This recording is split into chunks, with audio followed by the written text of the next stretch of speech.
aprendizagem colaborativa. Você já ouviu falar? Sempre surgem muitas novidades sobre educação, né? É verdade. E nós aqui estamos atentas para trazer todos esses assuntos. Nossas convidadas desta vez são a Audrey Pedotti, que tem 2 filhos, o Davi, de 11 anos, e a Isabela, de 10, e a educadora Cláudia Siqueira. Cláudia, explica pra gente o que é a aprendizagem colaborativa. Gente, assim, na realidade, o que é uma aprendizagem colaborativa? O que a gente deve fazer em todos os momentos da escola e na vida, né? Porque a gente fala que a escola é um lugar que separa as pessoas. E na nossa época, quando a gente falava de trabalho em grupo, era cada um fazer um pedaço. Sim. E hoje a gente sabe, através de estudos, que a aprendizagem, quando eles estão juntos discutindo coisas, a sua capacidade de aprendizagem aumenta. O poder de retenção de uma aula expositiva é de 5%. E quando eles trabalham juntos, passa para 75%. Olha, quer dizer que as crianças aprendem com as outras crianças? Você aprende pela interação. Então, quando você está discutindo com alguém, você está explicando, a sua aprendizagem, e você ensina alguém, passa para 90%. Olha só. Então, você vai falar no PowerPoint na escola, ou se você está vendo a professora, você passa entre 5% a 20%, é muito pouco. Então, hoje nós já sabemos que eles têm que estar mais juntos para aprender e não separados para aprender. Audrey, na nossa época, né, o professor falava e a gente ficava ali só ouvindo, né? Muitas vezes nem prestava muita atenção, né? A maioria. Como que é o método de ensino dos seus filhos hoje? É muito mais interativo. Eles têm uma demanda e, com base nessa demanda, eles se relacionam muito em grupo. Então, a pesquisa é algo muito forte, né? Então, uma vez posto um assunto, eles discutem a respeito daquilo, muitas vezes o que eles já têm de informação, qual é o repertório que já existe, para que a partir daí eles passem a desenvolver o que está sendo proposto em sala. Então, a interação é muito grande. O que você notou de diferente de como era a escola quando você era estudante e de como é hoje a escola dos seus filhos? Dá muito mais trabalho agora, viu? Porque eles estão muito argumentativos. Então, assim, não é aquela coisa de tipo, eu tô te falando para fazer isso. Não, mas e se a gente fizesse daquele outro jeito? E se? Então, assim, eles passam a ter um repertório para questionamento. São mais críticos, né? Muito Mas maior. é muito interessante isso, porque eles deixam de ser espectadores para se apropriar, né, do ensino, né? E já vão assimilando, porque eles vão discutindo e você já vai absorvendo, né? Você imagina o seguinte, olha que coisa triste você ser espectador da própria vida. Aos 5 anos, até os 17, até você poder chegar à universidade e mandarem você escolher a sua matriz, como que você vai organizar, e você nunca teve uma situação de autogerenciamento.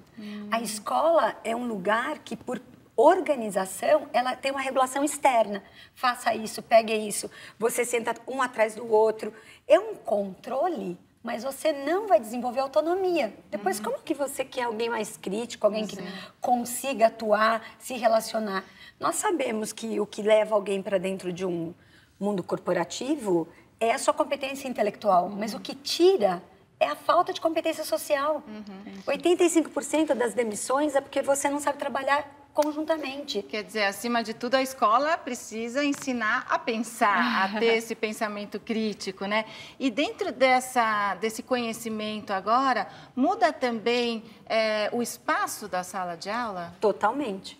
Porque esses meninos não suportam mais sentar um atrás do outro numa sala de 30, 35, porque não existe interação. Ela é aqui, né? Neste ponto. Então, hoje, nós já temos, inclusive nos espaços, mesas coletivas, em que 4 crianças sentam juntas e trabalham de forma riquíssima, dialogando, compartilhando, trazendo os pontos.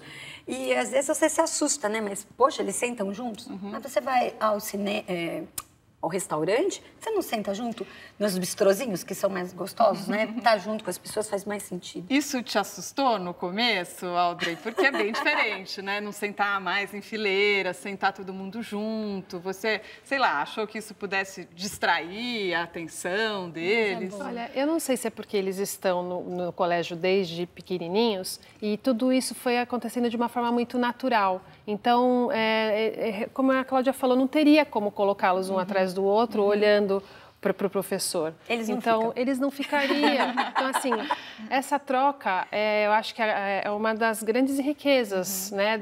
Tem o conteúdo, mas a forma com que esse conteúdo é trabalhado passa a ser muito rico. Cláudia, daqui a pouco, então, eu quero que você explique como que fica o papel do professor, né? Ótimo! A gente tem agora um intervalo e o momento Papo de Mãe já volta.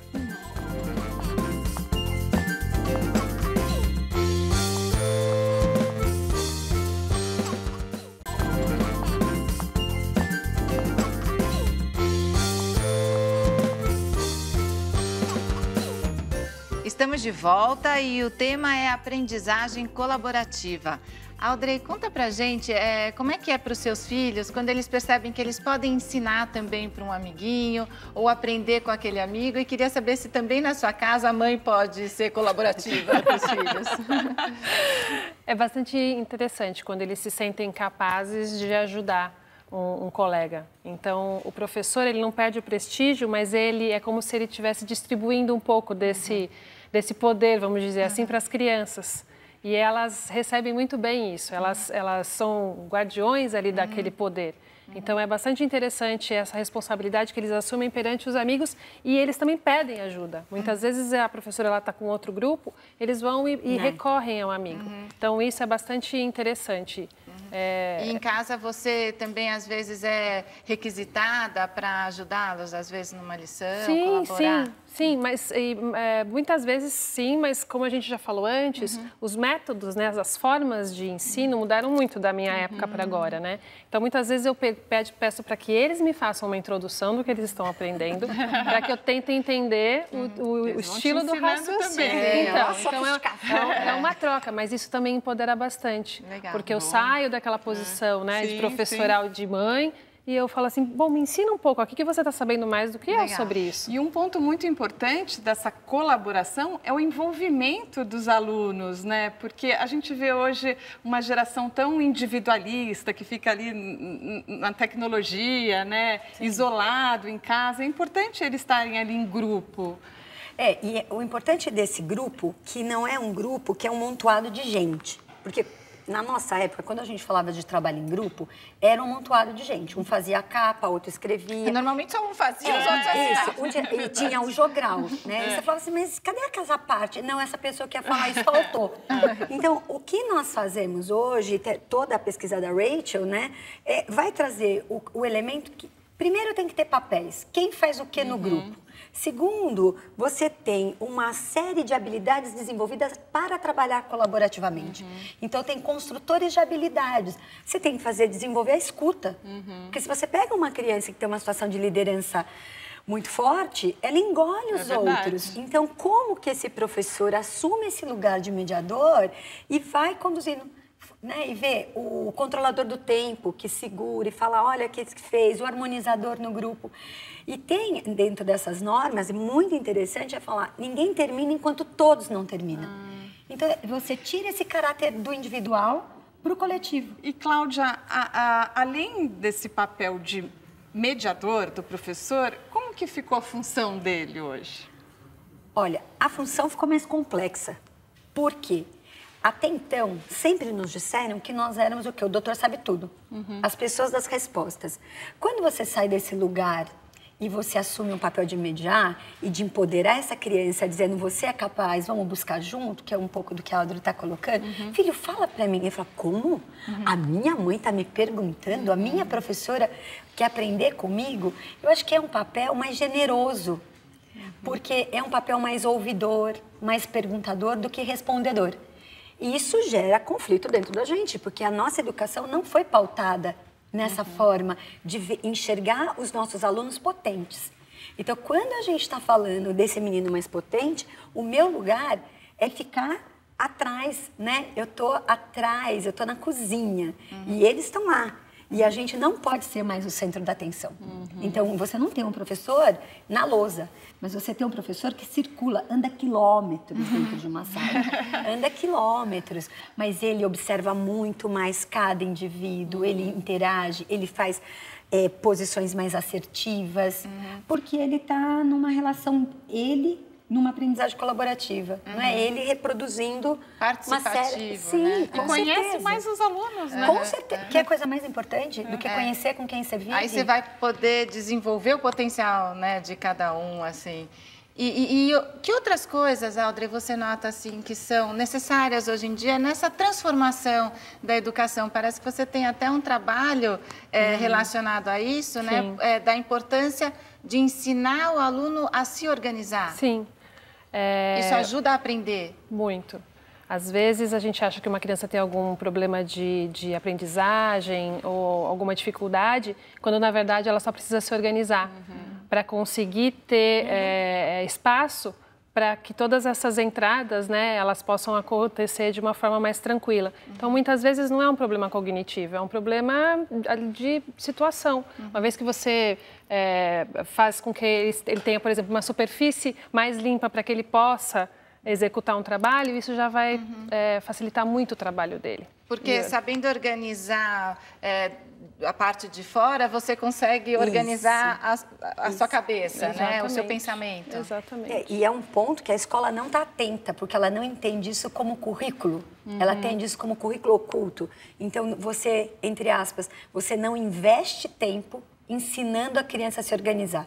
E você pode perceber que, às vezes, você tem crianças com baixo rendimento, vamos chamar assim, mas quando você olha a mala daquela criança, quando você pergunta como você estuda, é um caos.